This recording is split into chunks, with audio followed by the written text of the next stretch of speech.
Hi, this is Tom Blodgett from Jende Industries, and today we're going to show you how we sharpen a boning knife. So I've got a bunch of boning knives here to do. You can see today there's about 15 or so in there. One of the hardest things to do is get around this curvature. On belt sanders and grinders, it wreaks havoc. If you're doing it the wrong way, you've sliced the belt, no doubt. On wheels, it just, doesn't look good. It just gets these steps in there that don't work out well. So what we've devised is a method that is a little more advanced. It's a little tricky. We're going to use our belt grinder, our 2x72, 2-inch contact wheel. So we've got our 2x72 belt here. What we're going to do is use that curvature, the 2-inch wheel, as our inside curve line. Now we don't need to get this sharp so much in here, but we do need to get the curve area, because a lot of times what will happen is they're cutting, they'll get to the end, and that'll be the scissoring point, if you will. A lot of things are, if they're going to come in from upside down. This area really helps, like a recurve, and helps cut that. And you'll see at the end how effective that is if you're doing it on this curve.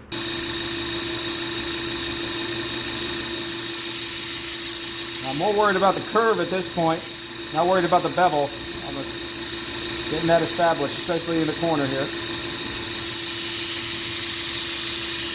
I'm going to run it along the belt. That's the easy part. The hard part is the curve and matching that angle.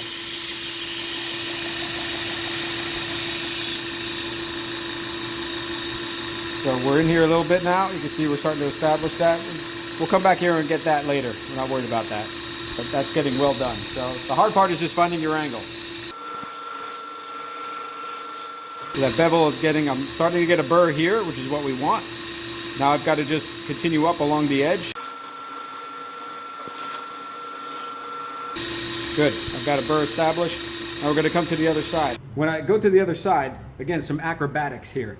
I don't switch hands so much because I'm not as confident, to be honest, with using the left hand. I probably could get a learned skill to do this. It's actually not terribly uncomfortable at this moment for me to do it, but I would feel a lot safer just because these curves kind of scare me a little bit. I don't want anything getting thrown, and I want to have absolute confidence that I'm doing it right. If you're not confident, don't do this, obviously. So I'm just going to come in around the other side here and use my right hand and knife in the same position as I would, and just find that angle. So it's basically one side here to do it, and then flip it over, and that's your counter hand, so the reverse. So I'm just going to use right hands for both.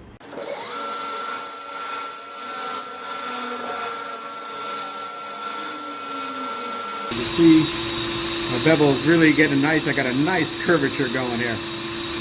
So if nothing else, it will look good even if it's not terribly sharp.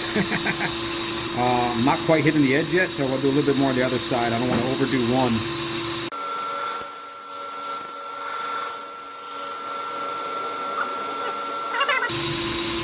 Yep, let that do the trick.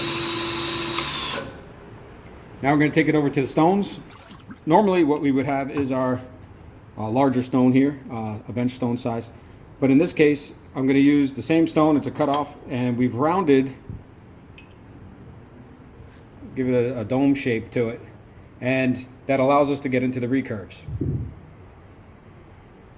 So to sharpen, we're going to find our angle. We're going to work the curve here, the inside curve, and just start working that. You can see I'm getting some flakes already. So we really did do quite a bit. Going to work that area. Again, that's the hardest part right there, that curve.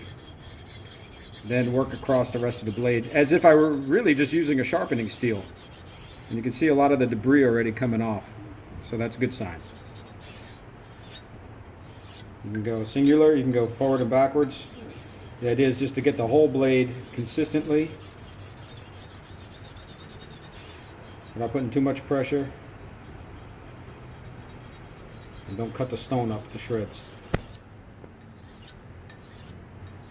Okay, then, as in our previous video, I'm going to actively convex. So now I've got the angle that I'm steeling with. I'm slowly going to just lower that a little bit to allow a little bit of the shoulder to come off. And everything is cleaned up pretty well. There's some hanging over burr still. We'll get rid of that. So again, it's looking good. It's looking professional, I think, is the key here. It's not looking like a hack job. And I think while sharpness is paramount, aesthetic as we know from a lot of the arguments from people, even ones that people have called me out on in the past for some things aesthetically. Aesthetic count for something. Sharpness first, aesthetic, I guess, also first. So the other side is where you gotta be careful how you hold this. Again, if you want it down on a fixed position, however you're gonna do it. I'm doing this in my hand. So again, I'm coming around on the curve, finding my angle, working that to clean it up. Slowly working my way down.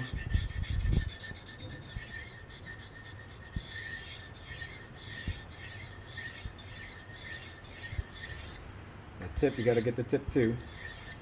So that just comes off. Make sure you don't go into anything important.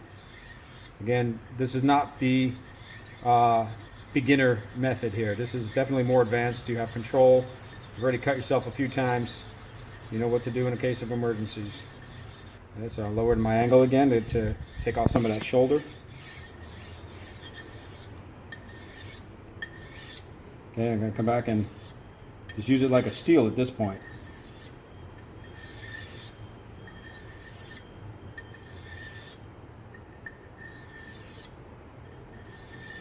See how nice it is there. Now we'll take it over to the buffer. So before we do the buffer, I want to show you the cutting before buffing. You see how it's rough. It's 1K off the belt. It's a little rough. It's there, but we'll see the difference off the buff. Same thing as before. We're just going to get here at the same angle. I'm going to work it in and across.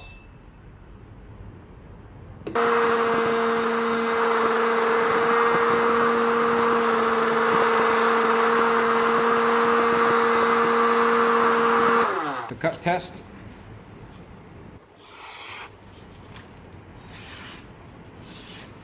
A lot smoother, a lot stronger. So if you're doing an upcut and you want to, basically that corner becomes the point where the cutting happens, like a scissor, a curve. So here and then boom. See how it's slicing along like that. So, and of course the rest of the blade will cut as well. And they look pretty good afterwards.